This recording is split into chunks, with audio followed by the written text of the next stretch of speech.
Hello, everyone. Thank you for joining me here on this Thursday instead of Friday. You might notice that something's a little bit different about my appearance. I got my eyebrows done, obviously. How you all doing? Sergeant Muffington. Zaim. Oh, Ninja Barney. We got Liz. We got CT. We got Twiz. You can't see me. Yeah, I know. I got my forehead reduced. It used to be larger. Oh boy. You know, it's just in these trying times, sometimes you just gotta shave all your hair off. Cisco Kasumi, how you doing? I I don't know. I actually didn't know that there were barbers and stuff open right now, so I might have opted for that, but it just makes me uncomfortable. You know what I mean? Like we're pretty quarantine respecting here in this household. Yeah, I'm missing my hair mesh, so it's gone. Yes, I did this myself. Wow, what an experience that was. Yeah, Liz, we got to fix the EMB so it doesn't Sacroletius, how you doing? So it doesn't blind everybody. Okay, so I'm going to get into this fairly quickly because I don't have a ton of time to stream today compared to usual. We're working out of Arizona for the weekend. So we're going to leave after this, and so I wanted to get this stream in because I won't be able to do it tomorrow. Let's count how many friends do the exact same thing, shave their entire hair. I mean, it's just a nice, simple haircut. It's hard to get it wrong. Last time I had my hair buzz like this, I mean, I don't know if it's ever been this short, but when I was in college, we used to do this just because it was easy. You should put on purple cat for the missing texture immersion. I'll just paint my entire face purple. Anyway, so today I actually wanted to get into some information on the development roadmap that I thought you guys would find useful, enjoyable. I don't know what you'd call it. Basically, I just wanted to walk you through some of the work that I've been doing and what we have left to do and kind of the order in which I plan to do it. So you can kind of, I don't know if it'll help you establish a timeline necessarily, because the difficult thing about some of this work, especially conflict resolution, is that it can be kind of difficult to anticipate how long it's going to take.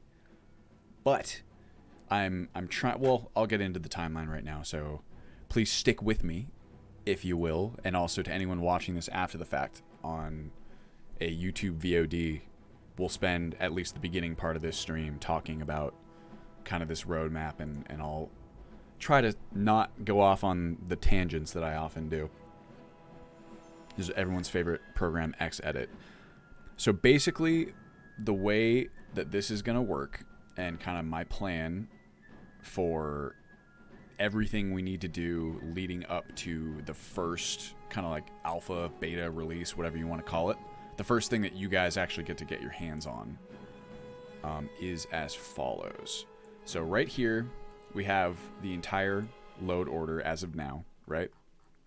This includes almost everything that is going to be in the early build. What it doesn't include as of now is Requiem, and it doesn't include any of the edits from the old Ultimate Skyrim plugins. Now, I am currently in the process of conflict resolving. For those of you who don't know what that is or haven't seen any of the other streams, essentially all of these plugins have their own records and data and edits, and the most fundamental thing, the first and foremost thing that needs to be done in a large load order like this is to go through, well, first you got to sort, these plugins to make sure they're in roughly the order that they should be. And then you have to go through, even if you sort them, you still have to go through and conflict resolve, which is essentially just looking for areas in which plugins are trying to edit the same things and they're overwriting each other.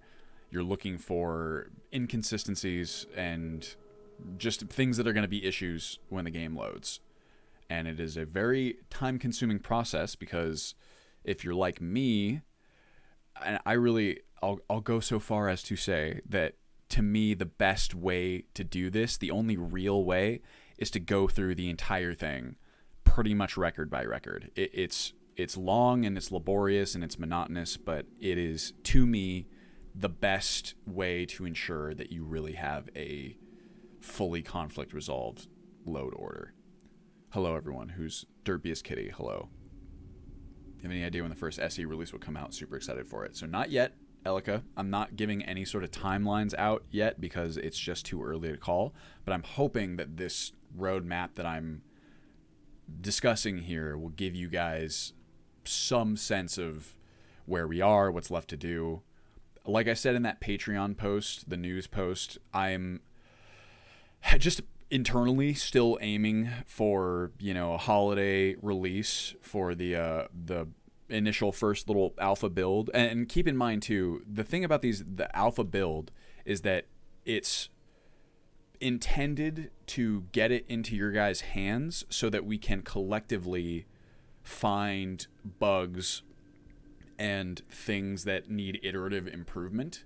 Because when you have a game of this size and you have this many different mods running, it really is tough for the team and I only to find all the bugs that are going to be there. There's a lot. What we're going to do once we have, the first actual running build, we're going to smoke test it. We're going to try and find everything that we can and address that before we release it. But there's just so much in this game that we are, of course, really going to benefit from getting it out to you guys and having you guys get your hands on it. And you're always going to find stuff that we were not able to find ourselves.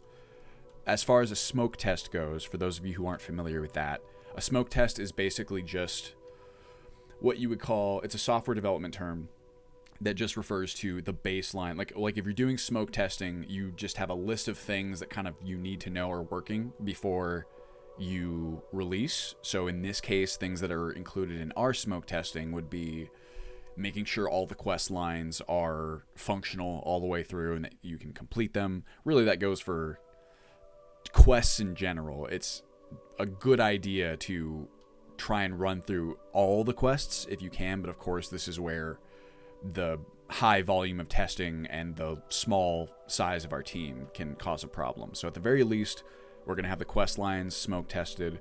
We're going to have all the basic kind of mechanics and functionality smoke tested. And once those things are tested, then you guys are going to get it. Alan, thank you for the subscribe. Oh God, the stress has gotten to him. His hair's falling out. Honestly, this week was pretty rough. I told you guys that I was doing heavy development this week. So I've just been doing 10 hours a day of essentially what you see here, conflict resolution, which is, oh boy, that can get, it's not so bad sometimes. Sometimes it's downright fun when you are, there's a certain satisfaction, I think, in getting it done and seeing, it's like, oh yeah, I've made it through this many plugins and so on. But every once in a while, you'll come across a plugin that just takes so long to get through. And it can be very monotonous. But I think we're making really good progress, and I'll show you where we are right now. And then I'll kind of give you guys this framework that I'm talking about, this roadmap. Where are we? Okay, so I'm right here in terms of conflict resolution. So that gives us what? It's about halfway, a little bit more maybe. I'd say a little bit more based on that. The tricky thing here, of course, is that not all of these plugins are equal in terms of how long they take to evaluate for conflicts. A good example of this would be, so these are all little ESLs that add features to Obscure's College of Winterhold, right? So if we open up one of these, you can unfurl everything. Might have more world space edits, we'll see. Maybe not. So this is a tiny one. What is this? A college coup. Small mod adds new content to the final moments of the college questline for Obscure's College of Winterhold. So this is a very small plugin with not a whole lot about it, right? So this one, like this entire chunk, with the exception of the core Obscures, you can get through pretty fast. I did, starting about here, the skill requirements. I did from here to about here in a day yesterday, which is something like, I don't know, 30 or so. But the reason for that is that you'll have, I ended on, where is it? Forts of Skyrim. So Forts of Skyrim is a mod that adds a bunch of, this is actually one of the new mods that's not in the original version that will still be in the first version you guys get. So Forts of Skyrim Rebuilt essentially takes a bunch of the forts, most of the forts, and really expands them. They have a bunch more stuff in and around them. If you guys have seen some of my streams where I go around the fort that's kind of right outside Whiterun, there's an entire wrecked town. I can't remember what that one's called. Anyone remember? There's like a whole wrecked town around it. There's a lot more enemies inside. There's a lot more stuff. It also adds brand new cells to the forts so that they're legitimately much larger. Fort Greenwall. Thank you, CT. Alan says, we're at 25 video scripts for Udemy course. My God, 25 scripts. How long are the videos?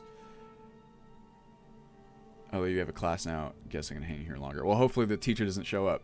Those are always fun days, isn't it? It's like, you know, on the one hand, I'm sure I'd love to learn, but on the other hand, it's like, I don't have to go to class. Do you have any ideas of doing something like US on Elder Scrolls 6? Maybe, Zaim. We'll see. Whatever that fort is. I can't remember what it's called. Doesn't matter. But just the point of what I'm telling you is that Forts of Skyrim Rebuilt adds a lot of stuff. And what you'll end up with as a result is these two sections, the cell and the world space edit. These are basically the same. Cells are a mod adding stuff to interior cells, and world space edits are adding stuff to the, what you might call the overworld, the world map at large. And because this mod is mostly about editing these spaces, you can see that there are going to be, let's go with world space because there's actual conflicts to resolve there. There's a lot of stuff to get through. Like if you open up, every block has sub-blocks and has a million things here. These ones can be difficult too because what you'll get is, like one of the issues is that like these, you'll have, well, I won't even bother getting into the details because then I'll get too inside baseball. I can do that afterwards. But anyway, what we have here is the rest of the load order that remains to be conflict resolved. And here's your roadmap as to what needs to be done in what order.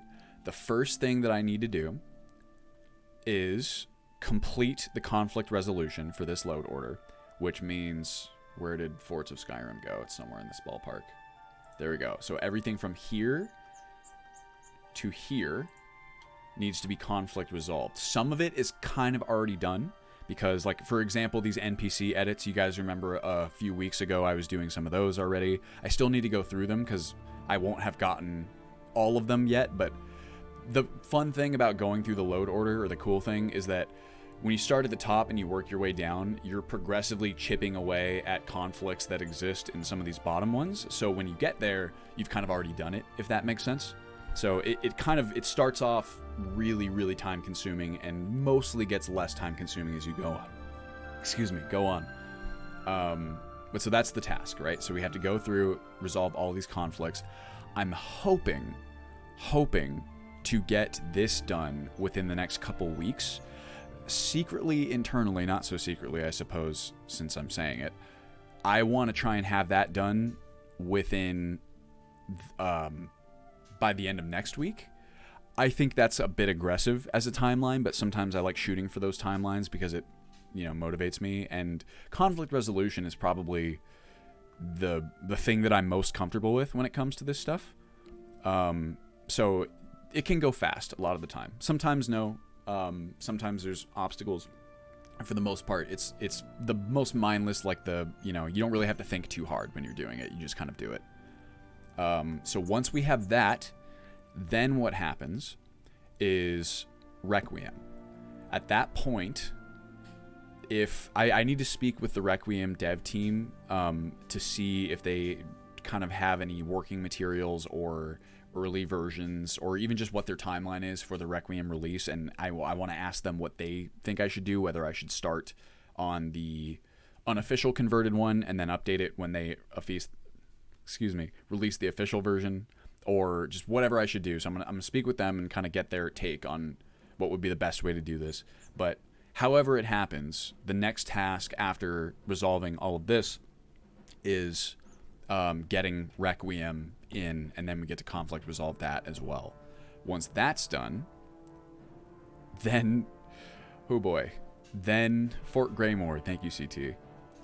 Plot, yes, Forza Skyrim. You did recommend that to me. Here, let me catch up with chat. Darkheart, first time tuning in the stream. How's everything? Everything is great, Darkheart. I'm off on the tail end of a long work week. Is it initial load order for the first release? Yes, Elika, although this does not include, this is what I'll get into afterwards. This does not include many of the just pure graphics mods, so that's going to be a secondary conflict resolve. I'll get to that in a little bit. Requiem, Parent, Vigilant Tower, theme music, and tragic story. Yes, sacrilegious, that's true. Be upset, blah, blah, blah. Of course, watch me die. Okay, so we get through this, right? Then we get Requiem in there. Requiem is, it's more than just conflict resolving. This is where stuff starts to get a little difficult because you have to then extend Requiem's changes into the rest of the game, right? On top of that, and this is what is hopefully going to help that, once Requiem's in there, once it's conflict resolved, then I'm going to try my best to get the pre-existing Ultimate Skyrim, Legendary Edition plugins in here. I'm going to try and get them to load just because it's a little tough to use them because this is special edition, right? And so even a lot of the mods that the Legendary Edition uses as dependencies, even though those mods do have special edition versions, a lot of mod authors have used special edition essentially as an opportunity to rebuild their mods from the ground up, doing the same things in terms of results, but on the back end they're structured very differently in some cases. So that means it's very difficult to get the Ultimate Skyrim, or I anticipate it's going to be difficult to just use the Ultimate Skyrim plugins straight out, but hopefully there is going to be some work that's in those plugins that I can just carry over immediately. A lot of that is like my own internal work, so like editor ID changes and like sorting things and some of our proprietary features. Those should transfer, so that's going to be nice. The other bit is that I can kind of use the plugins to see what I was doing or what the plugin is doing. And even if it doesn't match up exactly, I can say, oh, okay, the Ultimate Skyrim plugin was trying to do this. It's not working because it's Legendary Edition versus Special Edition, but I'll use that as a guide to replicate the changes on Special Edition. So that's the other cool part. But obviously that's going to be quite the effort. I'd say Requiem and Ultimate Skyrim LE, getting those in here is going to be a multi-week effort. It might, I would go so far as to say that doing that stuff might take about as much time as conflict resolving the entire load order did. That might be an aggressive estimation, an overestimation, but I would rather overestimate than underestimate, if that makes sense. So that's that step. So at that point, we'll have this entire load order. We'll have Requiem, and we will have Ultimate Skyrim in there. And then comes the conflict resolution of the graphical mods. So if we scroll all the way down to about here, where is it? Here. So pretty much everything, there's a bunch of stuff down here that isn't sorted or whatever. Most of this is sorted thus far.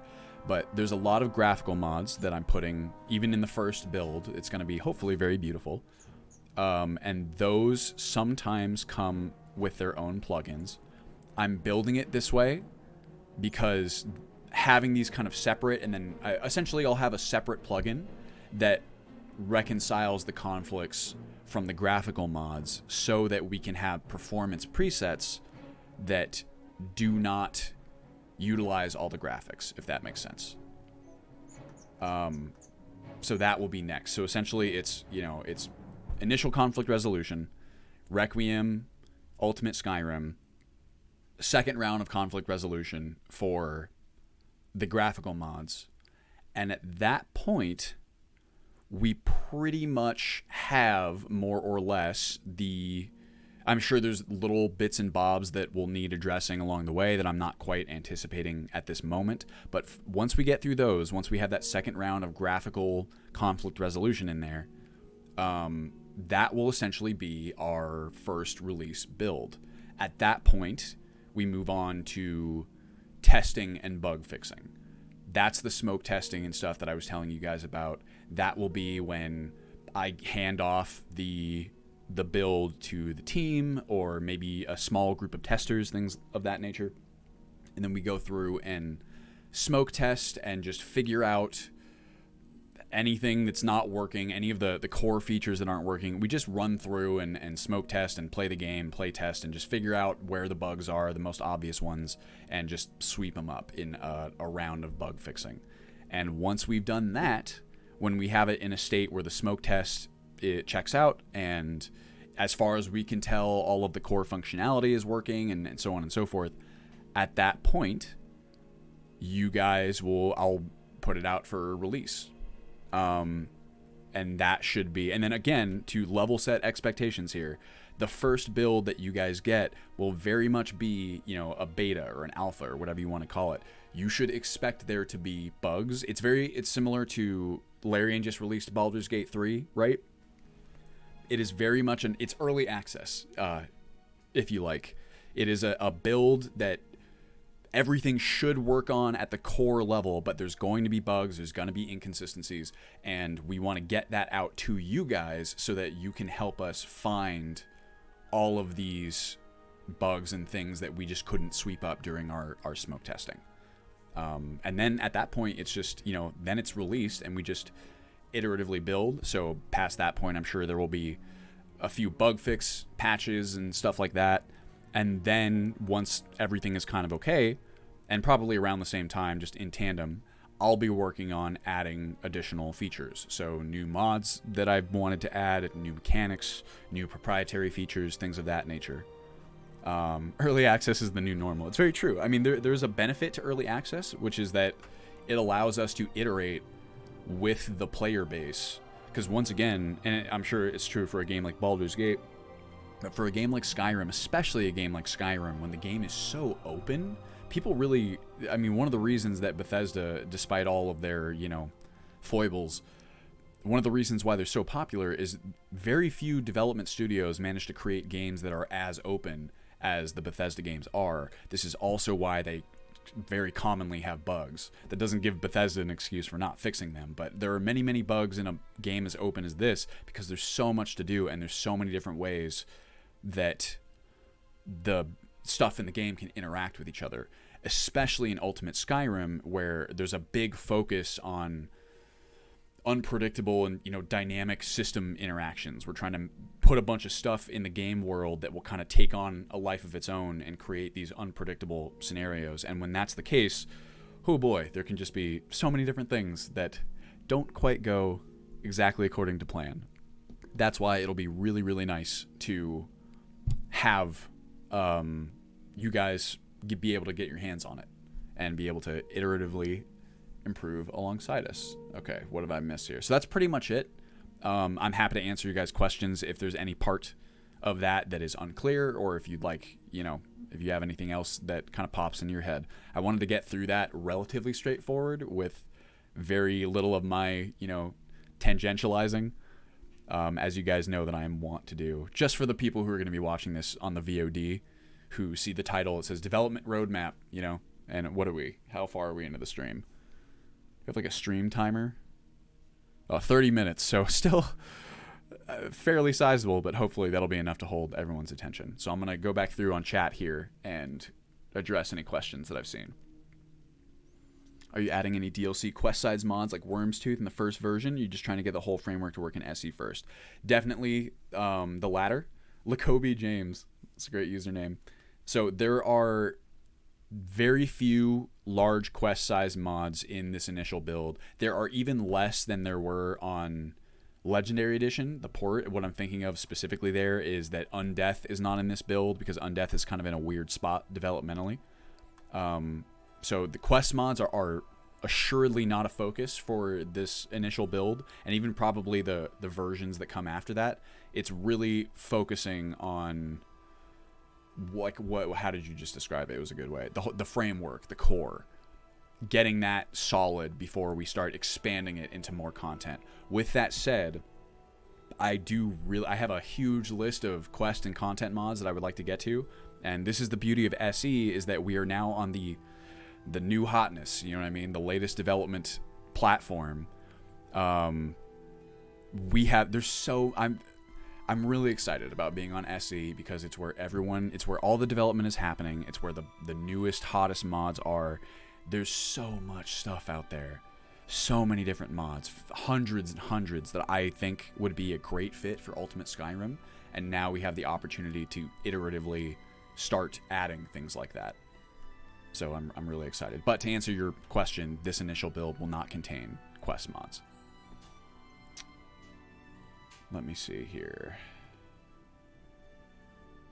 Proud to hear your process, Dylan B. Perry. Brings a tear to my eyes. Plot, thank you for helping me sort this all out. Guys, this is this ability to iteratively improve things and whatever.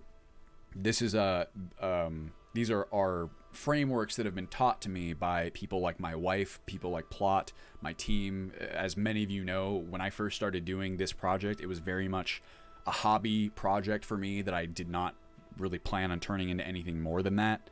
And so I don't have any experience with real software development. I mean, this is real software development, but I haven't done that before now. So it's been quite the journey, and I'm sure will continue to be quite the journey to just adopt, practices and figure out processes. Processes are such an important part of large scale projects of any kind. And that's just an area where I've previously I've not had any work in that sphere. So it's been quite the experience kind of learning all of that as we go. Did I skip? Oh yeah, here we go. Alan says, will the team be able to live stream their testing? Absolutely. The testing, if someone wants to use that for content, anyone who has access to the testing, anyone who has access to the first build, as of now, I don't have any plans on there being any sort of, NDA or anything. I just don't see the point in it for something like this. Like, feel free to stream the testing and whatever you want to do. See, loving your hype, looking forward to it. Of course, thank you. How do I read that? Brob not again. Spat Mangela. How about that? Thanks for the explanation. Now we're going to software tests in real life and how hard it is to test initial releases from scratch. You have plans of bringing iEquip back. Yes, we do. The only reason we removed iEquip from Legendary Edition is because that version contains some bugs that the Special Edition does not, because development has continued on the Special Edition version. But, and I completely understand this, especially with a mod as complex as iEquip, they just did not have the bandwidth to support both versions. It's very similar, honestly, to our, we can't support continued development on both versions either. So that's why, LE got its last release and we're in maintenance mode. Let's see. Your fan will be pre-alpha testing as a community. Oh, hell yeah. That's assuming we can drag you away from your mind. Yeah, we got to check out your Minecraft server, Alan. Excuse me, trying not to get my big old gulps in the thing. No class, hell yeah. Oh man, I miss those days. Just like showing up for class and the professor's not there. I read this story on Reddit the other day about, it was like a malicious compliance story about a professor who was kind of like a dick. We always lock the door exactly 5 minutes after, the class had started, and if anyone was late, they were just completely screwed.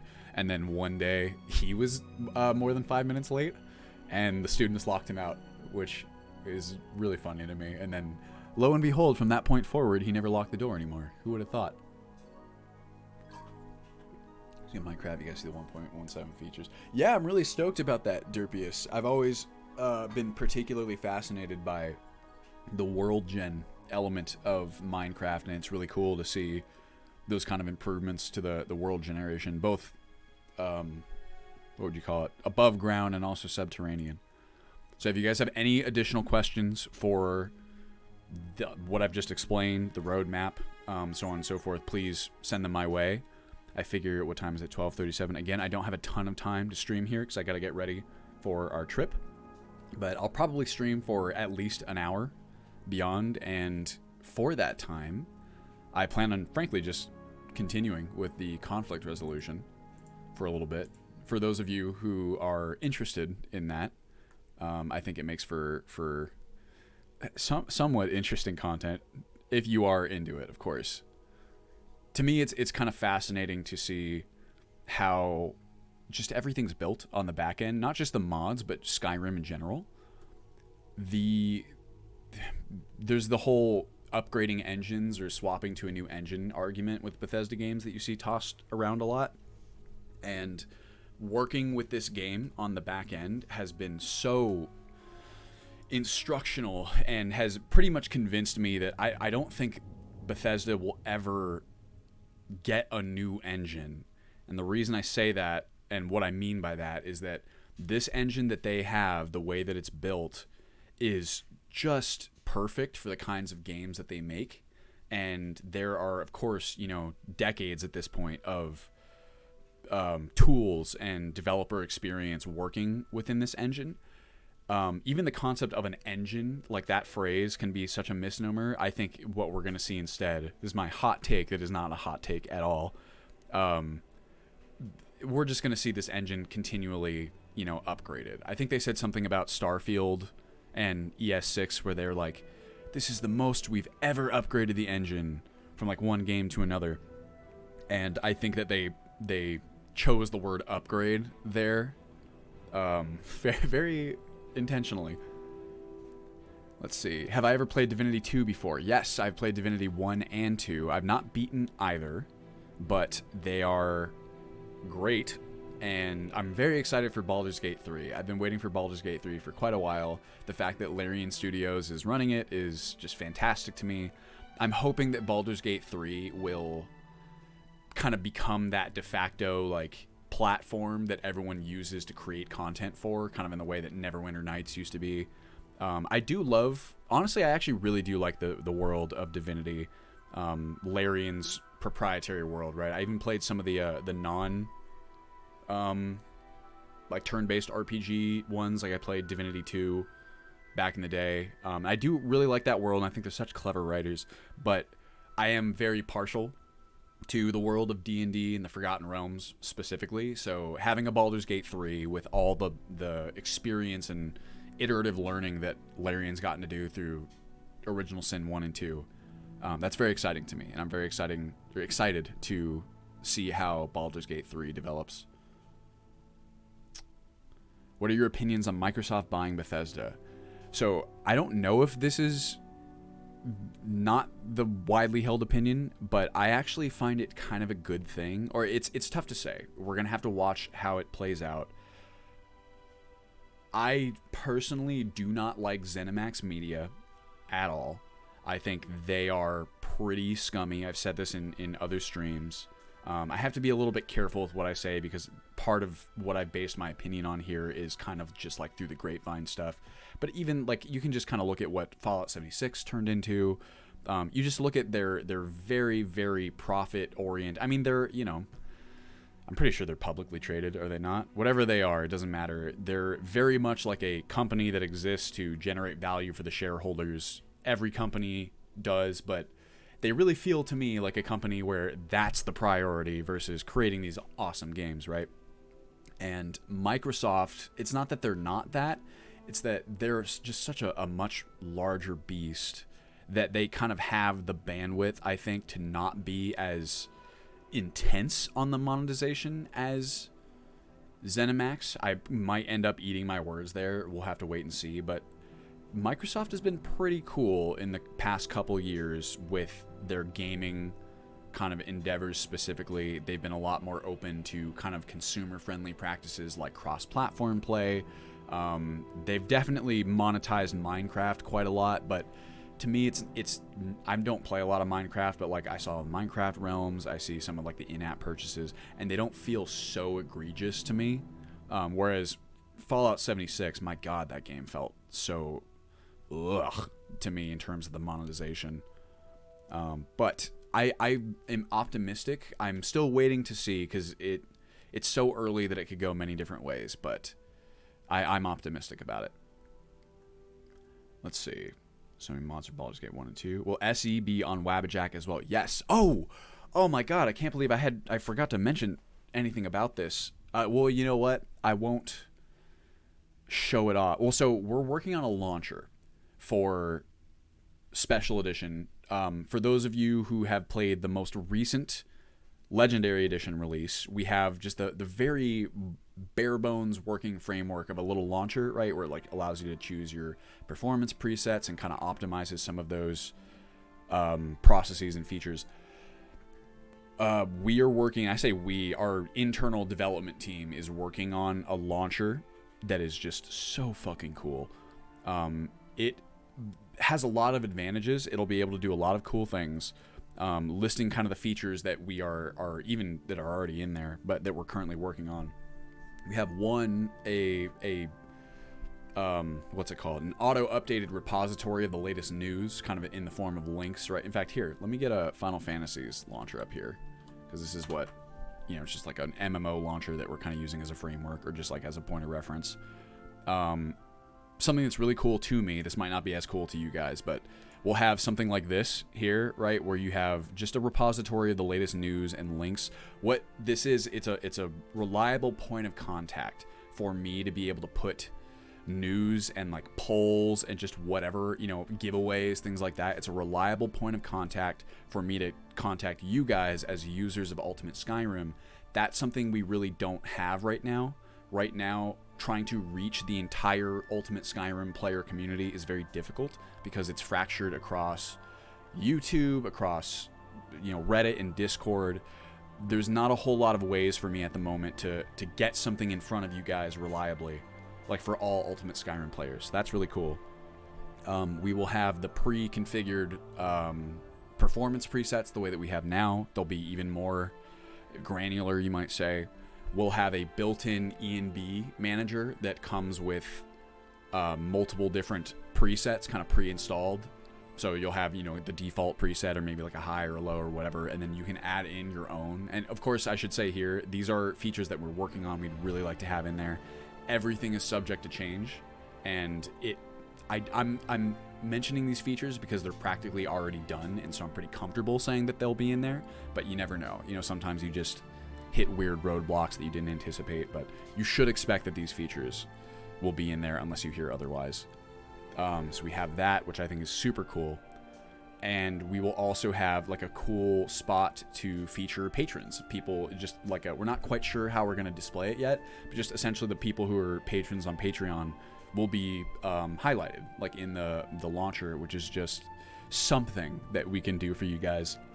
I feel pretty bad as of now that there's not, like, if you're a patron, there's not a whole lot of stuff that you're getting right now. To me, having your name, like to the people that I'm a patron of, one of the coolest things, right, in like a Twitch stream or whatever, or Twitch is a good example where it's fun to see your name, like up on the thing or showcased as like, hey, I'm a supporter of this project. So we'll at least have that. I think it's going to be really cool. And I don't know, I'm very excited about it. It feels to me that it will be a really solid kind of, what's the word? Just amalgamation of cool features to make an even better like initial Ultimate Skyrim experience. It'll make it less kind of weird and hacky and I guess hacky is like a good word. All right, back to chat. I'm scrolling through the questions here. Let me scroll way down here. Okay. Something Minecraft. Wait. Okay, here we go. Make business choices instead of good game design choices.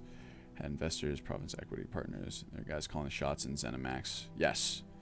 Microsoft understands the content is what sells the platform. Yes, that is kind of like the big thing for me, Alan, is that Microsoft knows or seems to have a good grasp on the idea that the games being good and the content being good is what drives the microtransaction sales versus the microtransactions themselves being the focus. That is promising to me. Is anyone here excited for Elden Ring? Hell yeah, that's the new From Software thing. Also, are you guys getting lag on your stream? I'm watching this stream health get a little weird. I guess there's not really anything going on screen, so it might not make much of a difference. MC Bedrock Edition microtransactions are so-so. Some don't make sense. Bum, bum, bum, bum, bum. Yo, launcher, that's sick. I'm glad you think so, Zaim. I really am excited about it. I'm almost more excited. Just, again, it's just really nice to be able to contact all of you guys reliably. It's nice to have you very easily be able to, like, swap your settings, right, and your performance. This is honestly the biggest, between the initial point of contact and the performance profiles, those are, I think, two of the most important features of the launcher. Just, I would always see people post about, you know, how they were struggling with performance, or they wanted just an easy, like, how do I switch between, you know, high to medium to low? That was always kind of like difficult to do. Like, you had to copy over your ini profile into your new profile. It was just very not user friendly. Ultimate Skyrim has always tried to lower the accessibility floor as much as possible for a large modded installation like this, and this is just more of our effort to do that. We want to make it simple and straightforward to play the game, just as close as we can. We want it to be just like any other game. You know, it's like every other game, you don't configure a billion different things. When you go to play it, you just play it, and that's what we kind of want things to be. Yeah, Bedrock Edition of Minecraft is no bueno versus Java. And yes, the Havoc implementation in Skyrim is a real bummer. You know what the biggest bummer is? And I've said this in other streams before. The Havoc bug in Skyrim that prevents world spaces from being super large. They fixed it, as far as we can tell, I think, in Fallout 4. And it's a bummer that they didn't fix it for Special Edition. Content is enough, at least for this Champion Double Plus patron.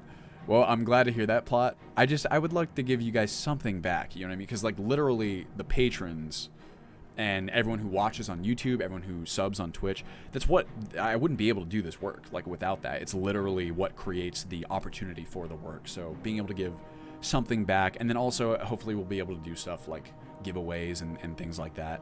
But I think that, at least for me, I really enjoy, you know, when I'm watching someone on Twitch and I sub to them and I get to see my name and they, oh, thanks for the sub. Like, I really enjoy that. When you get to see your name on like there's a couple people, like YouTube channels that I'm a patron of, and, you know, they'll have their list of names at like the end of the video or whatever, and you see your name there and you're like, hey, like, there's me. It's just like it's like the least we can do. You know what I mean? Hopefully we can do even more than that, but I would like to do that at the baseline. I also plan on incorporating, once we kind of figure out how we're going to show that off in the launcher, I'm also going to incorporate it into the interface for the stream. Like, the stream interface is going to get quite an overhaul once we're doing gameplay again. So very, very likely that patrons will have their names displayed in the videos in addition to the launcher. So that way, you know, everyone's getting a chance to see, or to be showcased, featured.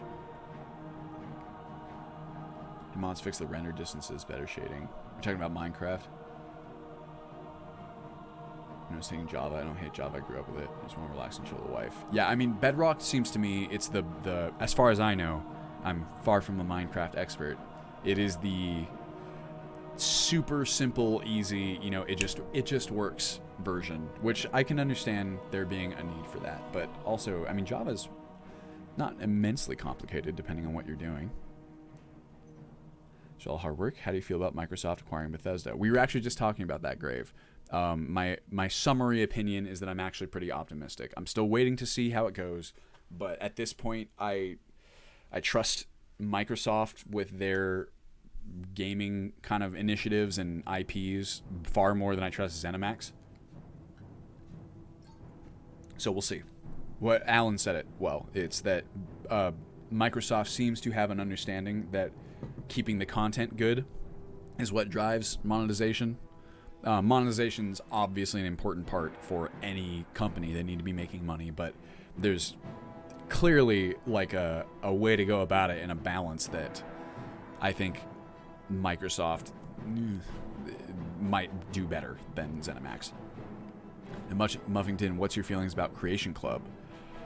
I mean, Creation Club, to me, it's a means for Bethesda to monetize the large amount of free work that occurs in the modding community, when paid mods, was so vehemently rebuked, you could say. They were always going to find a way to monetize it, in my mind. Creation Club as a like standalone concept, I don't have any problems with it. It's like the idea that they want to have modders come in and get paid for, creating content, official content for the game. I like that idea. I just like the idea of modders being able to be compensated in some way.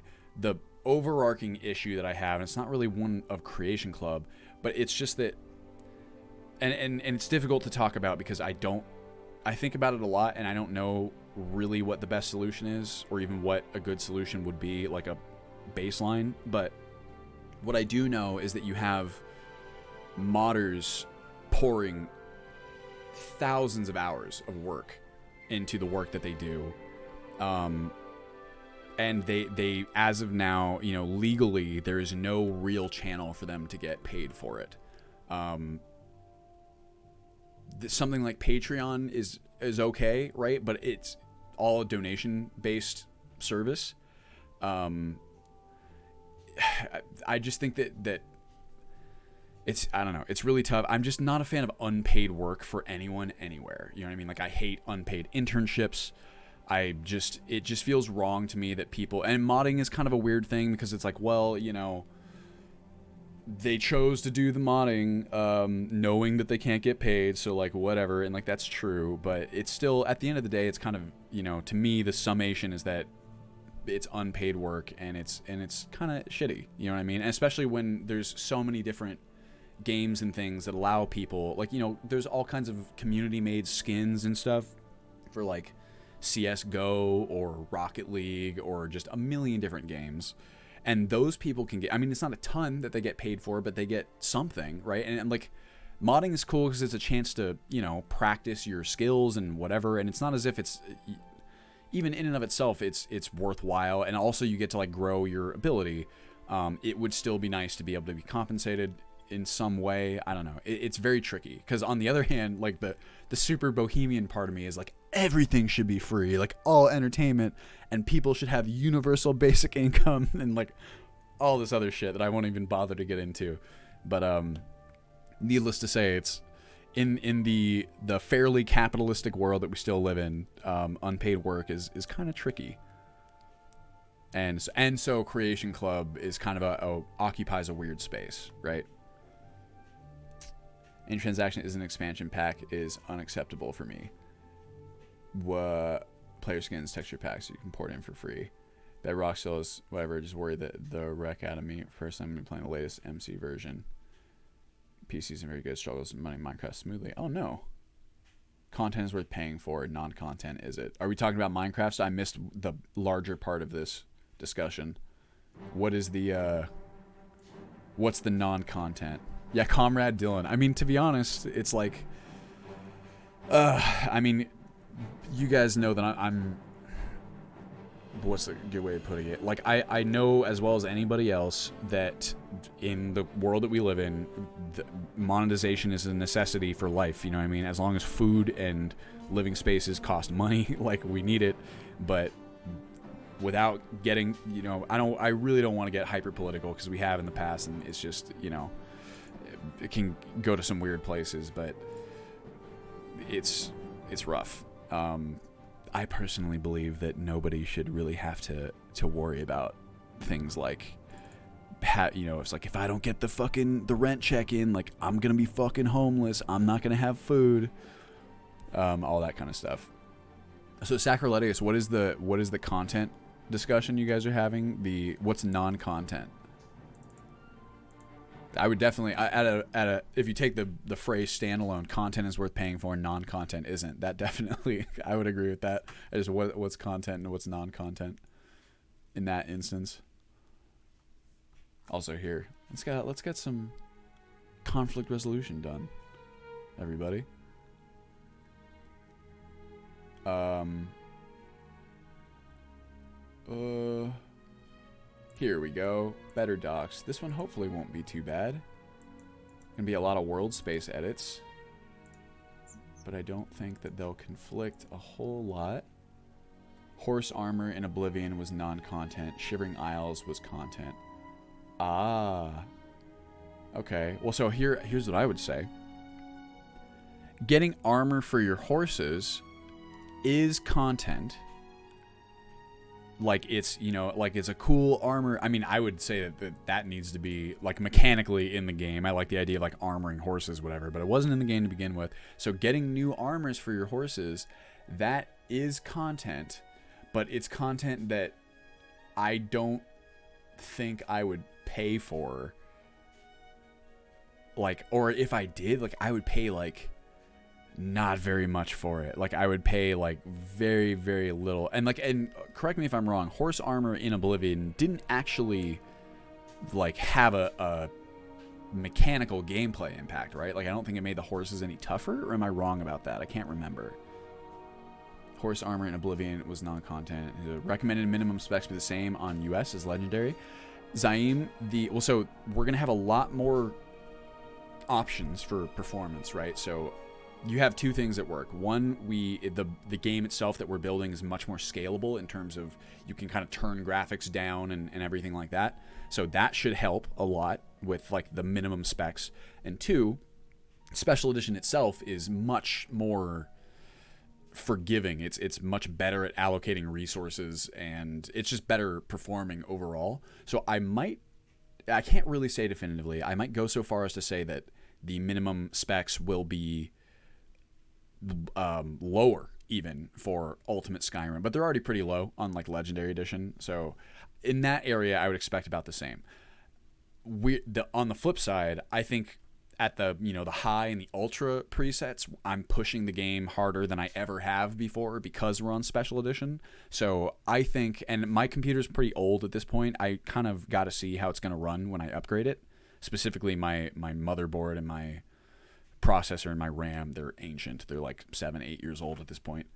So I don't know how that's quite gonna run, but I do know that I'm gonna be on the high end, still intelligently like pushing the envelope. You know, there's not gonna be like crazy 10K performance, 8K or 8K graphics quality when it's just like I'm not gonna make what's a good way of putting this? Super outlier, like barely any visual improvement, but like high performance impact editions, like those are not my jam. But the ultra preset should still push a high end computer to make it look really, really nice. So you're kind of, I guess the longer answer, or the shorter answer, I guess, summarily,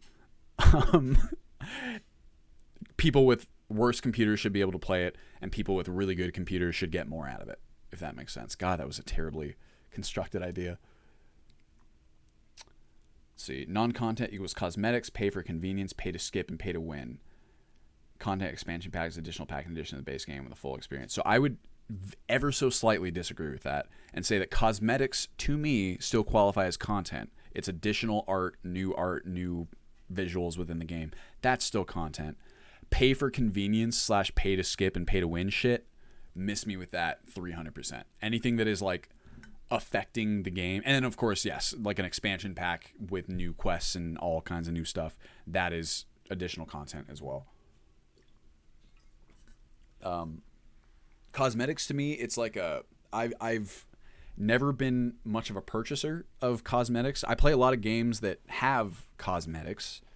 I don't know if I've ever bought any, like across any game. Maybe in some cases if I wanted to like support the developers, but I almost view it as similar to like a Patreon thing, where it's like, okay, I pay a little bit of this sick cash monies and I get, a cool skin of some kind, like in return.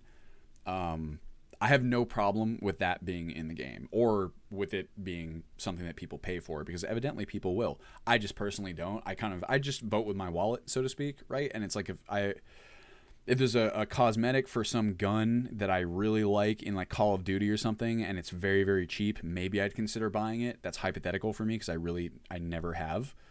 But if someone else wants to, go ahead. To me, it's finding that price point that people are willing to buy it at. Type of content CD Projekt Red would make free. Yeah, which is also like a whole. There's like an interesting counter argument there, right? Where it's like, what if you just. Part of me, there's the comrade Dylan part of me wants to be like, just make everything free and be super fucking cool. Like in that way, like that's kind of where we are with Ultimate Skyrim is like everything is free. I mean, it also kind of has to be for many different reasons, which is definitely something that I've kind of come around to. But it's also really cool. The idea is just like, get all this awesome shit and like, you know, that's it. And you don't have to worry about it at all. Like there's definitely something beautiful about that. Just aesthetic, course combat was not really a thing, right? It was the start of the non-content microtransaction, free to play, pay to win. So anything pay to win, and I guess it's like it maybe only applies to multiplayer games because those are where you're facing off against other people. Anything where it's like I can pay for a gameplay advantage, it is the quickest way to turn me off of your game experience. Like Black Desert Online is a good example there, where it's like I really want to like this game. There's a lot that I do like about this game. All the pay to win shit makes it a non-starter for me. For Dylan come out and be like, I made 10K graphic settings as tomato or make your 3090 cry. See, that's I still, even when we're pushing the envelope, Sergeant Muffington, I want it to be reasonable. Something that I'm very proud of in Ultimate Skyrim historically is like I'm always evaluating the improve, like when you have a thing that you can add, you know, like a visuals mod or a tweak or anything that's supposed to make the graphics better. I want to look at how much better does it make the graphics and what is the performance cost. I'm always looking for really solid ratios there. And no matter how much I'm pushing the envelope, I'm not adding things that will kick the crap out of your computer unless it's making the game look that much better. You know what I mean? How cosmetics add new content to an existing game. It gets automatically added and you don't need to do anything. Well, so Sacroletus, it seems to me that you're defining content as a thing to do in the game. That's not how I'm thinking about it. I'm thinking about content as like something new, like cosmetics, visual things. Like if someone came along and designed a new look for trees in your open world game, that's still content. You know what I mean? Like it's still making the trees look different. It still affects the gameplay experience in one way or another. Even though it's just visual, games are a visual medium in a lot of cases. So visuals themselves still to me qualify as content. I would say the same thing about the myriad of mods on the Nexus that are purely visual, you know, whether it's improving NPCs or the environment or the objects, that still qualifies as content to me. Whether or not you're willing to pay for it or whether or not, you know, that's just the exchange of money is justifiable, that's a personal thing. Like I don't know if it's that same argument I just made. Like is a cool ass skin for your sniper rifle in CS:GO something that you will spend money on? Maybe it depends on the price point, or like for me, I honestly don't think I've ever bought cosmetics of those sorts in games because I've never really cared. It's just not my thing. Maybe if there was a game that I was really, really into, that I would do it, but I just haven't. But it's still content to me, if that makes sense. The $1 crosshair for COD. Oh my God, are you serious? So there's a good example. $1 crosshair for COD. New crosshair, still content. Am I going to pay $1 for a new crosshair? Fuck no, if you pardon my French. Information does not want to be free. That's right. That's the book. You got to recognize that art, including static art, is content in the game. Yes, that's exactly my... In my opinion, art on its own is not content. Yeah, see that I do not agree. I say that it is. Oh, CT, yes, the mandatory crunch. I agree. This is why it's like it's all fucked, man. Like I would much rather live in a world where just take the time you need to make the game. Stop saying it's going to come out here. I mean, I've been guilty of this too, but like it's not because I'm trying to please the shareholder. Well, I guess maybe it is because I'm trying to please the shareholders, because like my patrons are kind of my shareholders. But any development practice or practice of any kind that takes that treats workers unfairly. Like, no, you know what I mean? Like, just whatever date that you're trying to hit, CD Projekt Red with the crunch time, or Rockstar, or whoever else, every major AAA studio, you can have internal deadlines. I do not think you have the right to subject workers to these conditions for any reason whatsoever at all. Make the game come out later. Take more time to make it. I don't give a shit. To me, there's no. I'm patient. I will wait for however long Cyberpunk takes to make. Fine. I don't care if it comes out fucking 3 years from now. To be honest with you, I don't think it's okay to what's it called, to mess with workers in that way. For most people, the way content is produced doesn't matter how long it reads it. We need more comrade, Dylan. It's how you implement it. Gotta go. Bye, CT. Crunch seems impossible to avoid in game development without really pushing releases back. Yeah, I mean, I agree. What you have there, and it's easy to kind of levy this criticism from the outside looking in, but everyone always goes, well, it's a failure of project management. And it's like, well, yeah, kind of. I mean, the problem with game dev still, and I mean, really, you can make this kind of case for a lot of different things, a lot of different mediums, but maybe not for like movies and stuff. We kind of haven't figured out. The problem with games is that I think in the game industry, it's relatively young, and we're still really kind of pushing the envelope in what's possible with games in a way that's maybe a little bit different than like movies and stuff. Like with movies, you can always make better cameras, and there are technological advancements that lead to new workflows. And whenever you have new workflows, it takes time to kind of like wrap your mind around how it's going to work and whatever. But with games, technology is constantly developing. So maybe it makes more sense that projects are kind of getting away from the project managers. Like we think, oh, it's going to take this long, but then we encounter, these unforeseen time sinks. But I've watched my wife go through enough companies, big companies, working as she's a project manager, is summarily, I guess what you'd call her. She has a lot of different skills. That's one of her strongest skills, is reforming processes so that they make more sense, they're more efficient, they don't lead to burnout, things like that. And I think a lot of people who don't have a window into these kinds of companies, these big companies, would be very surprised, I know I was, to see how much inefficiency there is at even the highest levels in just basic processes. So when someone says it's a failure of project management, I'm very inclined to believe that that could be the case. And if so, it's really not fair to me to offload that onto the workers. If you guys didn't take you guys being the people in charge of organizing the project, if you didn't properly plan out how long this is going to take, if you didn't set reasonable deadlines that can reasonably be met without crunch, that is not the fault of the workers, and they're the ones paying the price. They're the ones working 80-hour weeks, having their bodies and their minds destroyed. And for what? Like, also, they don't get paid that well, and like the gaming industry is like pretty fucking skinflinty when it comes to like benefits and whatever. Like, it's not a good look. And to me, there's no justifiable reason that I can think of why this kind of stuff should be allowed. And there's parallels in many different industries where it starts out this way and it eventually gets better over time, because we just collectively realize as a society that it is not morally justifiable for us to treat people this way.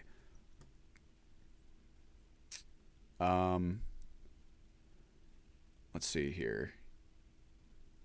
Fair enough. I'll have to adjust my definitions. Well, I mean, you believe what you believe, Sacrilegious, and no one can tell you not to. Just adding a rock to a landscape, I wouldn't consider content either. I might be behind on chat, but see, here's the thing though, is like gameplay takes time to implement, time and effort. Art takes time and effort to implement as well. You know what I mean? So to me, maybe that's the criteria, is like time and effort. Like all the people who create visual art, like a game can't function without visual art either. And yeah, movies have horrible crunch, which is also not okay. It's like ridiculous. Hate me if you want. I don't think the CDPR employees have it all that bad. Also, Connor, crunch very well, and maybe even a worse form of crunch. So maybe it affects our what's it called? Our sense of normalcy. And yes, VFX artists. Okay, so that's a huge area of crunch. It's just like ship all your post processing. God, what is the word? post effects. I mean, in movies, the post work. Give it to a house, right? And it's like, we need these visual effects in 2 weeks, and so the people there just like, oh, have to like scramble to do it. It's anything that subjects your fellow humans, this is the way I look at it, to that kind of shit. Like maybe every once in a while someone's got to work overtime, like once in a blue moon, but it's not that. It's crunch is expected. It's the norm in any industry. Yeah, CGI. I mean, what am I thinking of? Whatever, doesn't matter. It's just not okay. I don't think it's okay to subject people to that kind of stuff. You know what I mean? Like, I don't think it's fair to ask people to work 80-hour weeks under any circumstance. It's just not feasible. It's not like, where did the idea even come from that this was okay? You know what I mean? Like, I think it comes from this idea that it's like, well, we set a deadline. The shareholders are depending on that deadline. They want to make the Q4, what's it called? Projection sales and whatever, the profit. Really, I mean, once again, I don't mean to go too fucking comrade on this, but the need, the absolute necessity to have, in a lot of cases, okay, try to put this idea cogently in a way that can be tracked. The absolute profit-oriented direction of society is what drives this kind of behavior. We have to make the money. And I say that, and I should also say that there's a lot of people who, like shareholders and profiteers and whatever, to where they're not satisfied with like decent profit. They want all the profit. They want the most profit. It's way fucking disproportionate in like this hyper-capitalist system. But just in general, as a baseline, when you have this massive focus on profits above all, it's, if you follow it through to the logical conclusion, it's of course it's going to exploit people. You get what I mean? Like, there's no way for it not to, when the need to get higher profits supersedes or trumps the autonomy and health of people. And this is not just entertainment industry. It happens in the entertainment industry, but there are entire industries built on this idea. Like, look at health insurance. In America, our healthcare system, it's so for profit based, and we have people dying by the thousands because of it. And this is where I've probably gotten too political. But I don't know. So in order for the product to succeed, it must be out within this time window. Otherwise, the effort as a whole is wasted. It's true, I suppose, but it's like, what dictates the window? The thing is, I don't like cosmetics. I remember a time when I saw someone with a rare mount of WoW, like Phoenix Mount, looking at him make a screenshot, knowing he had to do some effort in game to get it. Nowadays, when I see someone with a special mount of WoW, I just roll, you just got it from the cash shop. Yeah, now that is a whole other argument, Sacrilegious, and one that I agree with you on. But see, to me, they're in the so it's not even there. If you'll forgive me, it doesn't even seem like you don't like cosmetics as a concept, like visual things. It's just you want the cosmetic to be the result of like gameplay effort, and that I completely get. I had the same experience in MMOs where it's like, oh shit, look at that guy's sword. It's so awesome. Like, that sword is way cool. Like, they must have had to do some crazy quest to like do it. I do think that is way cool. And is kind of like what I prefer. And maybe in a game where, you can buy cool looking cosmetics, you do lose some of that. And I think that's absolutely true. It's just it's like kind of the counter. One of the things you lose, it's one of the cons to that approach. But at the end of the day, like if the discussion is, does the visual stuff comprise content, then I still think yes. It's just a matter of like how you get it. Hold up, the U.S. has health insurance. Oh, we have health insurance. That's our healthcare essentially. It was in WoW, Steam scale dragon mount. Yeah, so that's a very tricky one. That's where games like RuneScape are so cool, and we've talked about that a million times. Where it's like, it's very rad to be like, that guy has that fucking cape. There's no way for that guy to get that cape without doing the super cool, very difficult challenge. That is badass. Maybe there's a happy medium where cosmetics are still possible, but there are also cosmetics that are exclusive to like tasks or something. But it's definitely true that if you have purely, the cash shop is only cosmetics, but like now you can look like a super badass without doing anything, you do lose something there for sure. Healthcare is messy because it's a halfway mess. Either government does all of it and it goes purely, or it goes, yes, absolutely, Anardil, the halfway mess with insurance. That's like, I remember talking with my therapist about that. I don't even know how we got on the topic, but it was a fun conversation where we were like so like you take this idea, it's like, okay, healthcare, the idea that we society, as a society, collectively use our efforts to try and keep as many people alive and safe and healthy as possible. It makes sense on paper to be like, well, then it should be like the government works for society, or is supposed to, right? So like, yeah, let government handle all of it, but then that also necessitates a competent, uncorrupt government that actually is interested in doing what we just said. And in reality, that's much tougher to find. My personal, perhaps naive kind of look is that what if we really work on making our government non-corrupt and well-functioning and whatever, and subjected to checks and balances and all the different kind of things that, make a government moral and non-corrupt, and then work on socializing healthcare and whatever. But like, what a simple task, right? Like, yeah, let's just make the government not corrupt and let's make it fucking, healthcare is great for everybody. It's just like, okay, like let's do it. That's why I like Clockwork Castle mod. It's a home that is earned through a deep and detailed quest. Hell yes. So a DLC instead of just looks would have been worth buying as a DLC. Totally, because then also, my God, it's like Sacrilegious' whole point, as I take it, where it's like the sense of pride and accomplishment, if you will, but the real sense of pride and accomplishment, where it's like, I did this cool shit, I had to solve this big old quest or mystery, I had to kill this gnarly thing that's hard to kill. God, that thing, whatever the thing is that you get, whether it's a house or a sword or whatever, it has so much more meaning and so much more satisfaction in it, out of it, Regarding CDPR, these guys are being asked to work an extra shift every week, full overtime pay, and likely other benefits. I wish it was like that for me. I'm bottom of the barrel in the industry. Recurring temporary contractor work, wholly expendable. There's times I've done weeks, months, where these guys being well, yeah, but see, there you go, Connor. So what you're saying is that those guys have it better comparatively. I think the argument is that none of you, including them, should have to be subjected to any of that. You know what I mean? Like, it's absolutely not fair. To me, it runs the risk of like, well, like they still have it fine. Like, even though they have to work an extra day and work a bunch of overtime hours, like over here, we have it even shittier. And it's like, it doesn't justify them have still being able to, or having to do these extra shifts.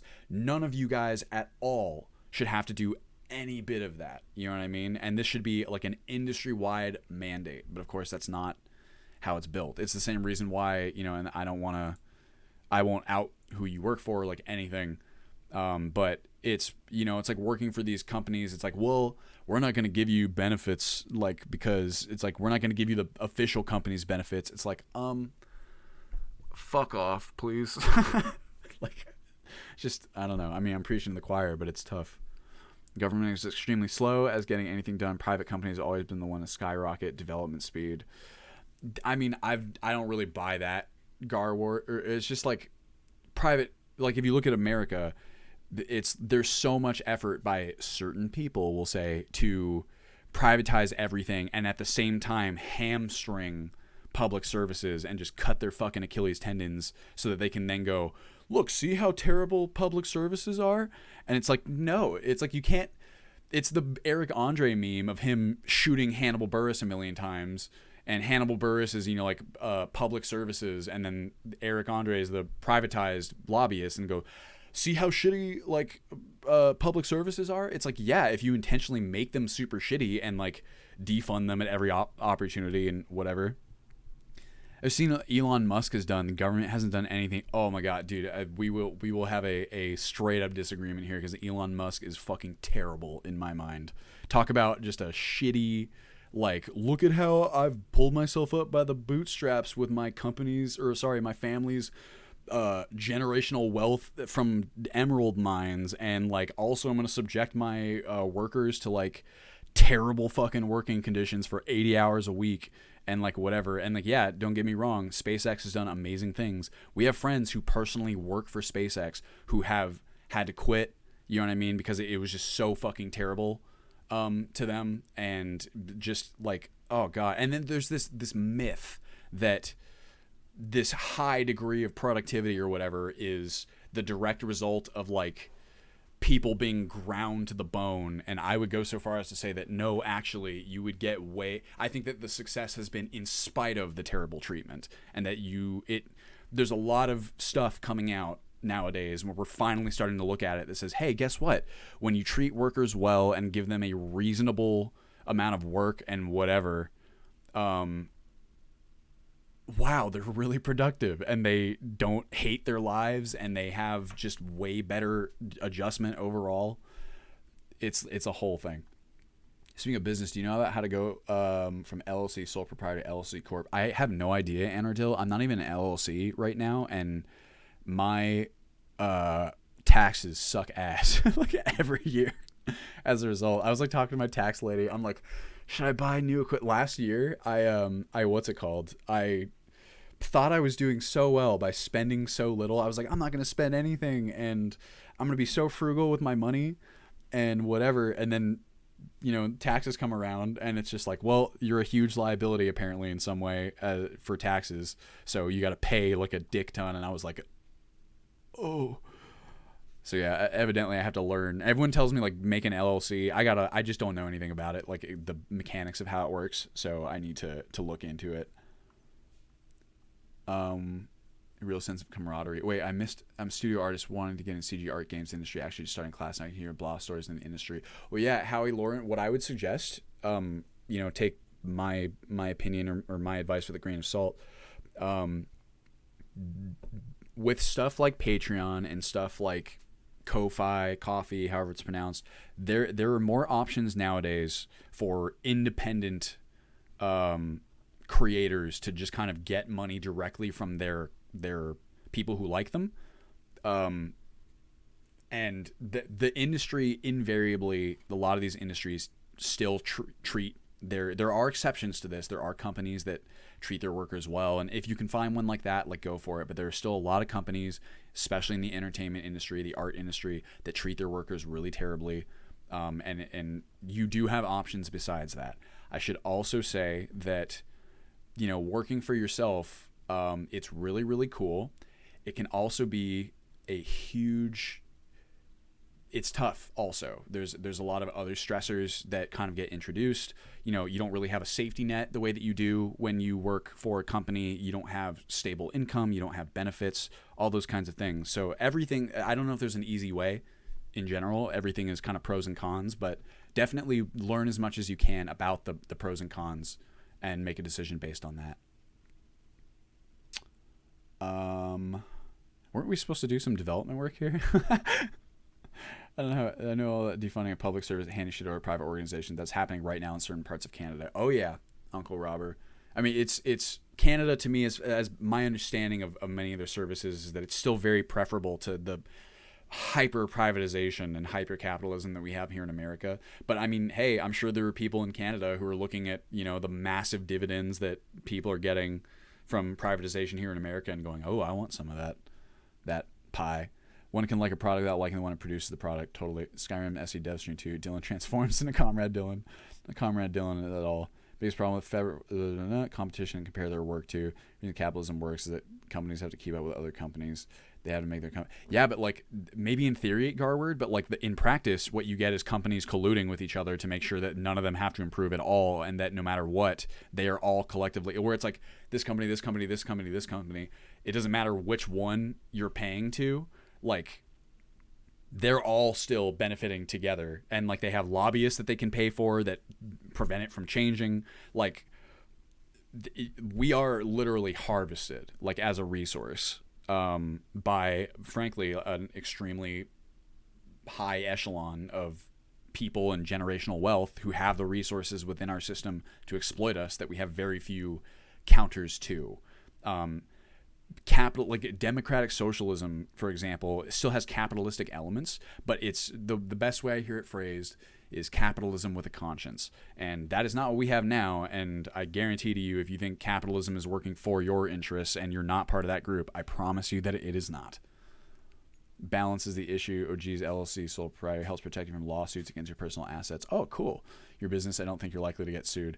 Hopefully not, but you never know. Maybe Bethesda gets sue happy and says, well, your thing has Ultimate Skyrim in it. It has Skyrim, which is technically a what's it called? A trademarked thing. Maybe it helps that I'm like, it's not like we charge for any of this. It's all free. However, in America, we're a very sue-friendly company, and it's really, company. It's really not about whether or not your lawsuit holds up in court or whether it is compliant with the law. It's about, do you have the resources to even have that fight? And that's how, it's like a lot of companies, and once again, I won't name names so as to be slightly apolitical, I guess. They have a shit ton of money, so they have massive legal teams that can just bury you in legal fees, and it doesn't matter whether or not you're right. You just get sued anyway, and then you go out of business because you can't afford it. Like my internet service provider, a good example, they used to have terrible data cap limits or more expensive than the other ISPs. Because of nearby ISPs moving in, they provide much better product in every way. Garward, ISPs are one of the best examples of like collusion. The idea, it's literally what they're doing is they're giving you a pile of shit as a service.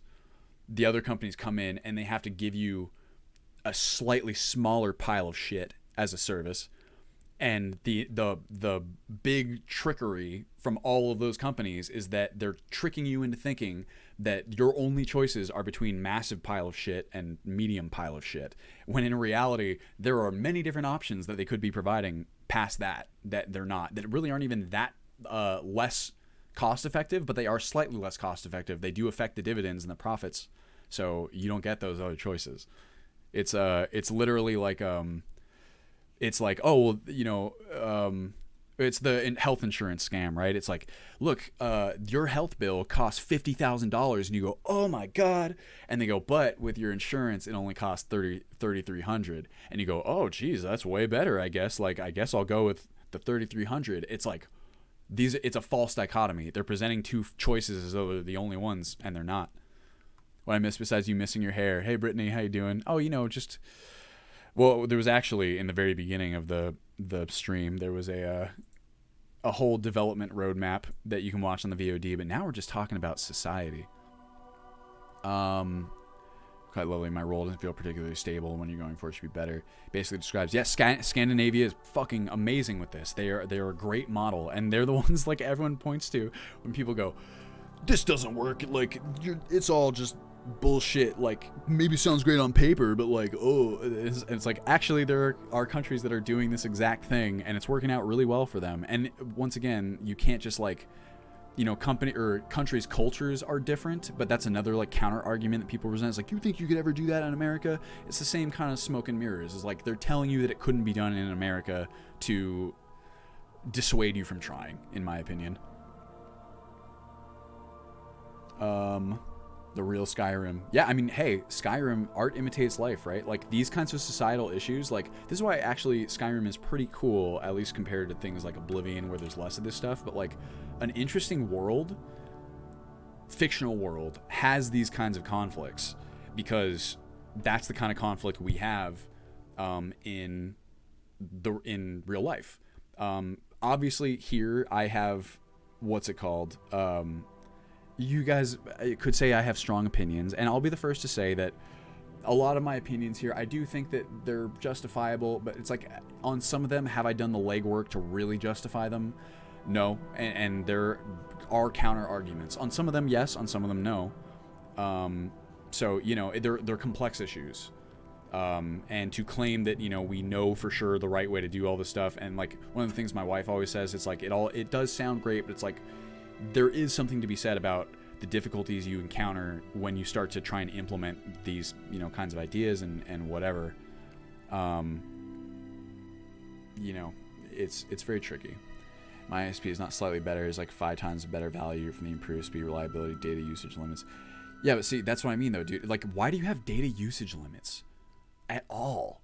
Why is the internet even something you have to pay for, as opposed to like a utility that is provided as a human right to everyone in the world? You know what I mean? Obviously, we're moving towards it, and we're not quite there yet, but I bet you that's what it's gonna be after a while. I mean, oh, you want to talk about Elon Musk? Okay, cool idea. Have internet, worldwide internet is beamed to everybody that anyone can access. But yes, like the data usage limits are a fucking racket, dude. Like, it's completely arbitrary. It's literally just a way to be like, here, we're gonna have this service and we're gonna hamstring it like crazy and make you pay for all the little bits. You know what I mean? Like, oh man, my favorite bit is when I get on the phone with my like ISP and I upgrade my plan. It just, and like part of me understands it, or I understand why it is. It just seems so wrong. It's like I went to upgrade my download, my upload rate, and like, oh, we could do this upload rate where, you know, you get double the internet or like double upload, and you pay $20 more a month. And I was like, yeah, all right, you know, sounds good, I guess, let's do it. And then you hear like in the keyboard, it's like, okay, like we did it, like you get more now. And I'm just like, okay, so it's really just, it's literally a fucking global value that it's like set it to 1 or 2 or 3, and that determines like what service they get. And I'm not saying that there's not some sort of like impact on the network at large, like on a technical level, because I'm sure that there is, but like I still think that it's like it's the whole thing where it's like, look, we could feed the entire world, you know what I mean, if we wanted to, but we don't, because of just rapid profiteering. Rampant, not rapid, both, I guess. But you know, just it's like I think that if things like internet and, you know, education, science, all these things, like we absolutely have the funding to pour so much money and effort into all this stuff, or to invest in our kids and their educations and whatever, but instead we have just massive swaths of money going to military contractors, and just it's a whole fucking thing. It's a whole biz. Worst example of a failed system is the phone companies. But dude, phone companies are the ISPs practically. You know what I mean? Like that. In fact, in a lot of cases, they are one and the same. But how about that Skyrim development, guys? What about Rift and Dockworker 5? What do you guys think he thinks about this? Who knows if he has an opinion? You should do podcasts, maybe a podcast of some. I would be very comfortable on a podcast like Doughboys, where we could talk about our favorite fast food. That would be my sort of podcast. Or it's like, what is this? It's easy for me to do this here because it's like, I don't know. Podcast would be wild. Could be fun though. There's all the money given to U.S. universities even go besides the walls of already rich people. Exactly that, Derpius. And like, even there, something that ostensibly claims to be like for education, like corruption just has it funneled through so many people's pockets. And like, oh my God, the biggest scam in the world, trickle down economics. Oh my God. It's just like, it's the same thing. Let's look at this. So what, if you want, money to actually go to the people that it's intended for, you need a low corruption index value, right? So let's see, U.S. corruption index, United States transparency. I think this is a UN value, corruption perceptions index. How can we find like a good one here? Oh, get on out of here. Corruption perceptions index. Where is this at? Skyrim development. What's that? Totally, Brittany. We did get, I feel like we jammed all the important development information into the beginning of this video, so I'm telling you, you will enjoy the, what's it called? Like the beginning 30 minutes, I think is the mark. Just to kind of, I laid out like a game plan, we'll say, of what needs to be done and so on and so forth. Beyond how uni in the U.S. cost tens of thousands, same education in Bulgaria, maybe a couple hundred. Yeah, well, it's cause it's built to line pockets. That's the primary purpose, and they tell us otherwise, but it's not true. Okay, here we go. Corruption here. Check this out. Corruption Perceptions Index is an index published annually by Transparency International since 1995. Ranks countries by their perceived levels of public sector corruption. Oh, even public sector is like not even. I want to see fucking private sector. How about this? How fucking crazy is it that if you have a shit ton of money, you can pay for laws to be either made or not made? Doesn't that seem like there might be a conflict of interest of some kind? Like if I'm a big old fucking oil company and I have a lot of money that I spend on lobbyists, I can go, hey, you know that environmental bill that they're going to pass? Don't pass it. If you don't pass it, I'll give you lots of my money. And it's like, like how... It's a tough system to defend in my mind. Okay, check this out. Denmark, Finland, New Zealand, Sweden, Singapore, and Switzerland are perceived the top 5 corrupt nations. That's 6, though. Top 6 corrupt nations in the world. Most perceived corrupt country in the world is Somalia. All right, where are we at? Okay. So, just to point out here, so there's what, 240 countries in the world? So here's New Zealand, here's the top. Canada, close behind. Germany, the UK, I mean, the UK has its issues right now, you know what I mean? It's still right here, what's it called? 2019, index of 77, not bad. United States, 23.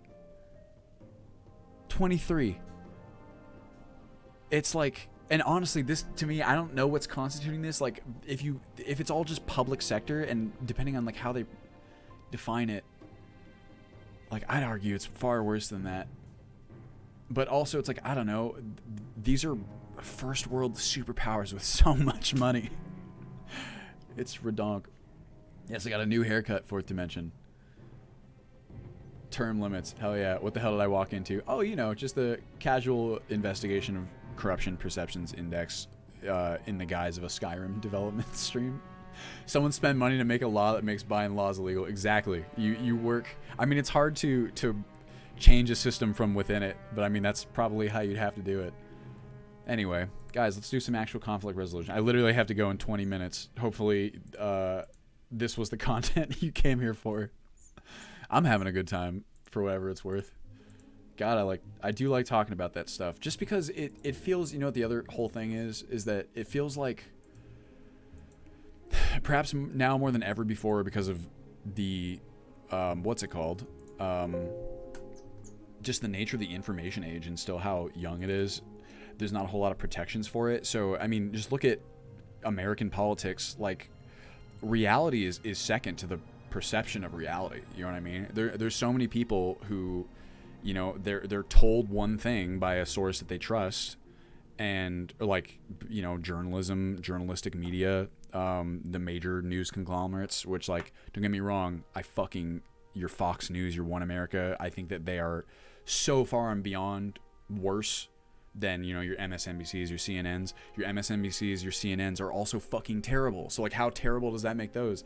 We trust that the fourth house, as it's called here in America, the other three being, what's it called, judiciary, federal, and, or not federal, the president, and the legislative branch. The fourth house is journalistic media. It's what keeps those other houses accountable and takes them in task, or it's supposed to be. And our journalism has failed us. We've also failed it. You know what I mean? So we're just, reality is created by perception. If someone that you trust tells you that, you know, this person did this, or things are like this, and the people around you believe it because they watch the same thing, and you believe that source is trustworthy, that becomes your reality. It's indistinguishable. It doesn't matter what the reality is, because you don't, in a lot of cases, have the ability to check it either geographically, or, you know, critical thinking is de-incentivized in our country. We have people who actively underfund education to keep people unable to critically evaluate things. The perception of the issue becomes the reality of the issue. That's it. You know what I mean? It doesn't matter what actually is. Think about how many people don't think that global warming exists. You know what I mean? Like, oh boy. sort of Sky News, my U.S. news coverage. That's how little I trust U.S. media. I mean, you shouldn't trust U.S. media. So I trust memes on Twitter more than I trust the, U.S. media as a whole. But even there, you have to be so vigilant, critically, because it's like, you read comments on Reddit and, there's like intelligence warfare has evolved. There's people like Russian astroturfing of like Reddit comments and like bots. It's everywhere. And this is why critical thinking and media evaluation is such an important skill. And we don't have it. It's specifically not taught in a lot of areas because a populace that doesn't know how to evaluate things like that is much easier to manipulate. It's like, that's not even arguable. It's just a reality. Trust this Pornhub ads telling me there's sexy singles in my area more than I trust MSM or government. Hell yeah. Dozens of small businesses around my area had to shut down 10 years ago. A big way to grow U.S. economies, promote small businesses and make them easier to grow. Well, yeah, I mean, and if by promote you mean like subsidize them, like sure. And I mean, don't get me wrong, this is like the conversation I always have. It's like, no one should be like, a business exists to generate value of some kind, perhaps inherently. And if you produce no value or you detract value, it's not as if you should just be kept afloat because you're a small business. You know what I mean? That's where like the some element of capitalistic ideas, like, these democratic socialist countries, the ones we just looked at the very top of the US corruption index as like the least corrupt, they have capitalistic elements. Those still exist. And I mean, I would go so far as to say that I like those elements. I like competition. I like being encouraged to produce the best work and provide the best value to the consumer. But hyper-capitalism is an entirely different beast altogether. And it's not really about those. In fact, if anything, it's almost anti-capitalist in a sense that it's like, let's make all you plebs fight amongst each other for the peanuts while we have feasts ourselves. You know what I mean? Kind of works, and there's much smaller businesses than huge companies. Sure, it could be car word. I mean, really, it works when there's not forces that are actively trying to undermine fairness. You know what I mean? NY Times, fairly good media. Very weird to see some of the news pieces go for news U.S. click. Oh my God! Even so, like, you guys might have sussed this out by now, but I'm a pretty left-leaning person. So you watched the debate last night, right? For whatever it's worth, I think Mike Pence is a clown amongst clowns, and like Kamala is a complicated figure, but I think she performed well. Whatever. I will go on to Reddit. The first thing I see is like Kamala Harris like tells Pence like, no, don't interrupt me, and like it is cool. Don't get me wrong. It actually is pretty cool. And this is kind of a counter argument. And that there's a whole gendered element there where it's like the expectation that dudes have that they should just be listened to and whatever, because that's what society does for us, whatever. So it is kind of cool. But there's just so many clickbait things with like, Kamala fucking owns Pence, you know what I mean, on like this thing. And I'm just like, it's hard to get excited about because it just feels very like, ugh. Because it's the shit that they do, you know what I mean? It's like it's the Fox News angle. It's the sensationalized, editorialized bullshit. And I don't know, maybe that's just what we need right now because that's where we're at educationally. But it's hard not to feel at least a little squigged out by it, maybe, because it's like the same shit, and it just feels very like kind of manipulative, you know? I guess maybe it's just disillusioning because it feels like we're all being manipulated, and we are. Like. You want to think, I want to think that I'm somehow separate from it and whatever, but even like when I went to college, I was a film theory major, which is really cool, to be honest with you, because there's a lot of critical theory stuff. I would almost say that at least at the school that I went to, our major in our department had the most like media evaluation and critical theory, like specific education. So you can make the argument, and I only have a bachelor's, so you could take it further than that even. So I say that to be like, I'm not some sort of expert in this, but we had specific education in this. So you would think that everyone in our major would be well equipped or comparatively well equipped to like evaluate these kinds of things. And maybe we are, but we are still subject to manipulation, absolutely. And the most dangerous, like my wife says this, and I think it's very true, one of the most dangerous things that we can do is think that we are not subject to manipulation, because we still are. We have so many implicit biases, we have so many just vulnerabilities to manipulation within ourselves, even if we have the training.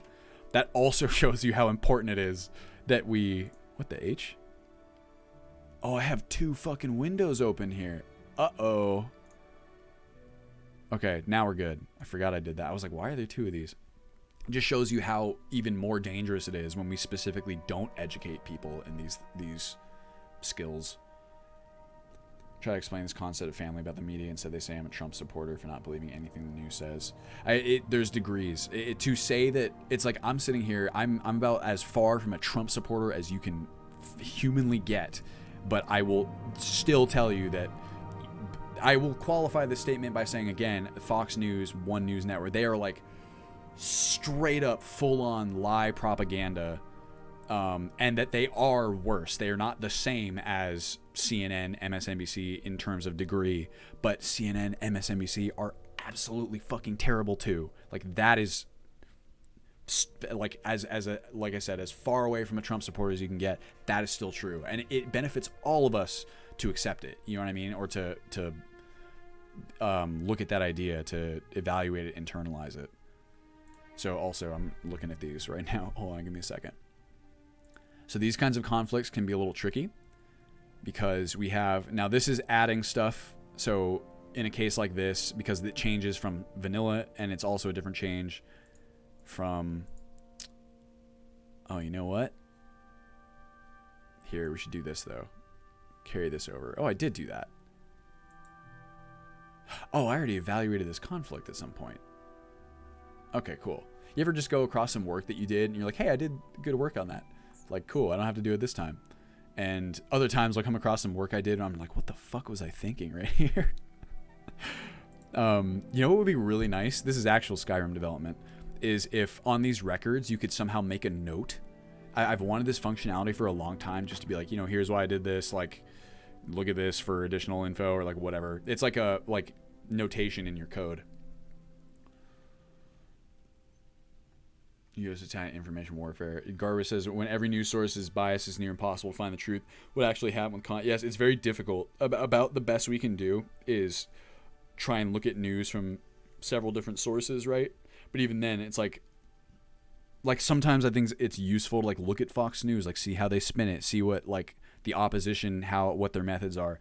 But most of the time, I just when you have something that is just straight up propaganda and like lies, I just like ugh. Like I need to take my grandma, I need to put parental controls on her TV so she can't watch Fox News and One American News, because it's literally just that propagandistic. You know what I mean? Attack and information warfare. U.S. cripple themselves through really bad education. The average person, stifled ability, critical thinking. Combination of people no longer see. So take plots. This right here. Hold on a second. I'm taking it in a screenshot. Here you go.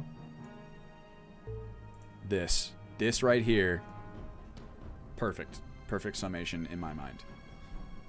U.S. attack information warfare campaign has crippled themselves through really bad education for the average person, stifles ability for critical thinking, and enhanced the inclination to take religious beliefs as facts. Combinations of people no longer see the difference between news and what is essentially lies.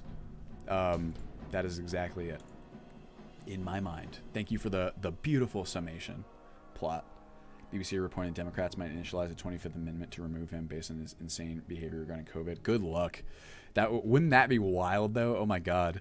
I'm optimistic that Biden will win the election, but we will see. Maybe it's getting annoying for you in that case. I'm sorry. I'm surprised by your new look. Thank you very much, Danielle. I promise I will grow my hair back, everybody. I cut it because it was just becoming so annoying. It was so long. And my hair grows fast, too. So I probably will bring it back, but I definitely don't hate it. It's really nice you take a shower, and I'm just like put some soap on my head, and I'm good to go. You know what I mean? It's really nice, like a little bit of shampoo or whatever. It takes way less time. Like I don't got to dry off all my hair, whatever. But I know my wife would be so sad if I decided never to grow my hair back again. You deny that he's helped the U.S. economy. Oh no, I will deny that 300%. Derpiest kitty. It's yes. It is the okay. It's like haven't seen really anything that speaks of Trump having a negative impact on the economy. So we'll use this is a good example. In the beginning, there is a certain benefit that some things that Trump has done to a very high tax bracket. Like my wife's mom belongs to this. So like in the beginning, she was a Trump supporter. It's like, well, my investments have done well initially. That's about the only good thing that you can say he's done for the economy. It's essentially make the rich richer. But the trade deals, the systematic destruction of pretty much anyone who does not belong to those tax brackets is a reality. And that is Trump's okay. No, this is I can't even. Trump's economy was objectively improving the economy, set record after record. That is like just like to me it's the exact kind of propagandistic talking points we're talking about here. And it's just rough to see that said unironically. What song is this? Which one was it, Connor? This is the Morrowind soundtrack, by the way. Dance of Swords, was it this one? Hey, Tayson, how you doing? Yeah, it's just really nice to have a haircut. You just like when I work out or do things, I'm just like my head moves around so fast. I actually used to have really long hair. I don't think I've ever shown a picture of that, but when I was in high school, I had really, really long hair, like California surfer long hair. And when I got it cut for the first time, I was amazed by how like easily I can move my head, I guess. I swear to God, I got headaches. Just like my head was not, it wasn't used to moving that fast, I guess. Yes, upswing in stock market does not mean the economy is doing well. That's a good just baseline counter argument. It's just not. It's like look at the stock market crashes of the 80s and the early 2000s and the late 2000s. Stocks are doing great right before that. You know what I mean? It all like speculative. It is like the blanket statement of like Trump was doing great for the economy is just so.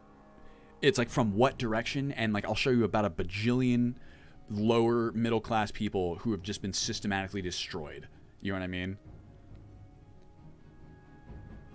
And also, it's like, okay, I'm not even going to get into it. I was going to say, like, the element of the economy that you inherit. This is an area where it's like I can't provide you guys, like, specific examples of specific counterexamples. So really, I kind of should keep my mouth shut on it because I can't give you, like, this is something where, like, those specific sources are absolutely a necessity to justify these kinds of statements. And if I'm not giving them to you, then, you know, there's really not a whole lot I can say. But I would say that if you make a statement like Trump's economy was objectively improving the economy he set record after record, that is absolutely something that needs to be substantiated. And I advise great caution in believing that something like that is true, because it is absolutely what they want you to believe when there is a whole heap of counter evidence that is absolutely not the case. So I would just evaluate it. Remember your Tomb Raider Let's Play, you had pretty long hair there. Did I? Let's see. Let's take a look. Sylvander Belmont Boy, Tomb Raider 2. Wow. Danily, that was the literal first solo Let's Play that I ever did. I can't believe that you know of that. Oh, I forgot. Look at these thumbnails. This was the Suh Dude guy. You guys remember that? Suh Dude. Jeez, 2016 feels like 10 years ago. I guess it was 4. Feels 20 years ago. Here, let's see. What does my hair look like? Am I gonna get copyright struck on my own thing? Wait. Yeah, that's pretty long. That is actually pretty long. But I'm telling you, like, shoulder length, like, long hair, if you can imagine it. It was what I used to have. Also, Uncle Robert, excuse me, is correct. Read that. That's a good one. Jaden, oh, here we got a bot. In search of followers, primes, and views. Hell yeah. Come on, bigfollows.com. Sick. How do I do this? Here, wait. I should be able to ban him, right? Purge. What does that mean? Wait, no. I think I can do ban. Ban. Generic. New. That's hard to spell. Did I do it? Boom. It's nice to run your fingers through. Mine's quite thick. It's long and be a handful. Yes. I mean, I like having long hair. Just it got way too long. Man, this is so wild to think about. This was my first ever solo Let's Play. Because I started the channel with Tyler. And it was just like a side fun thing that was like, you know, just one of those kinds of Game Grump style channels where it's like, we're both going to do Let's Plays. It was really fun, but he has an extremely stacked schedule. And I was actually really enjoying it. So I was like, okay, I'll just do it on my own because he couldn't do it anymore. So, what is this? Will SC edition of Ultimate Skyrim feature Hold City Overhaul? It doesn't feature it on LE Pancakes, but at some point in the future, there's a lot that I actually spent a lot of time evaluating holds, so I'm most likely going to add quite a lot from it. So I'll trust Trump as a president over a frankly demented old guy who can't keep his statements consistent. By you say we'll end fracking fossil fuels now, what I will say is that if you think Donald Trump is suited to be president over just about anybody in the world, almost, I would say I disagree. Yeah, well, I mean, guys, so I get to, I'm like questioning my mind whether I like want to say this. It's like, dude, I'll say it. It's like Trump literally has sex with children. He's literally like an Epstein pedophile. There we go. Hot take. But like, that's like probably the worst thing that he's done in my mind. And there's so many other things that are just like, oh God, I can't, I can't even do it. Anyway, on a lighter note, here's the channel. I was going to go and look at, what's it called? Some of the OG, what's it called? Videos. Can I sort by oldest? I gotta, it really, yeah. I'm making it worse by encouraging this sort of like political stuff, but I agree with Uncle Robert, and I gotta go anyway. It's 2:00. I agree with Uncle Robert. I agree with Plot. I'm sorry, guys. I mean, I don't hold it against you or anything, but you know, yeah, it's a rough, and we're all scared, right? We're all scared. We all want the world to be okay, and we all are receiving different information as to what's gonna make that happen. I get that completely, but you know, I just think that there's a lot out there to find that you can look at. I have reading. It's like, if I can just, this is unfair of me to do. We just go check out this sick reading material, and then see ya. I just abscond. But you know what I'd recommend? Read the deposition from the Jane Doe accuser, who was 13 when she was assaulted. Read that deposition, and I just think that it's a very enlightening text, and it's a deposition, so, you know, lies are perjury. It's not like people don't perjure themselves, but I personally don't think this person is perjuring themselves. In any case, I'll go ahead and leave it at that. We'll see who we're gonna raid right now. Who's on Pause? Who do we got? Oh, we got our boy, 0 period. He's going to be our man. Thank you guys for tuning in. I hope that this stream was the content that you were hoping for. Hopefully at least that first 30 minutes. I feel like that's probably the most, what's it called? Illustrative, straightforward kind of examination of what we have left to work on. So hopefully that's cool. I promise I'll be working my butt off on it in a reasonable way that doesn't include crunch or burnout or whatever. But thank you guys as always for joining me. You know that I really appreciate it. And I'll be back next week on Friday. It should be. I don't have anything that, let me check my calendar real fast. I don't think I have anything that should get in the way. Yes, thank you for the This is definitely going to stir some shit in the YouTube comments. Oh my god, you were so right about that. Like, if we Twitch chat generally, I think, is not so bad, but I mean, hey, if I get all these kind of comments, and the comments here, you know what I mean? Like, I'm the one who welcomed them, so, you know, like, I can't say all these political things, and they go, yeah, but you know what? No politics. I'm the one who sets the tone for that, so I accept full responsibility. And it looks like Friday's good, so expect me Friday. If you guys want to stick around for George's stream, he's a really cool guy, video producer about Skyrim content. Oh wait,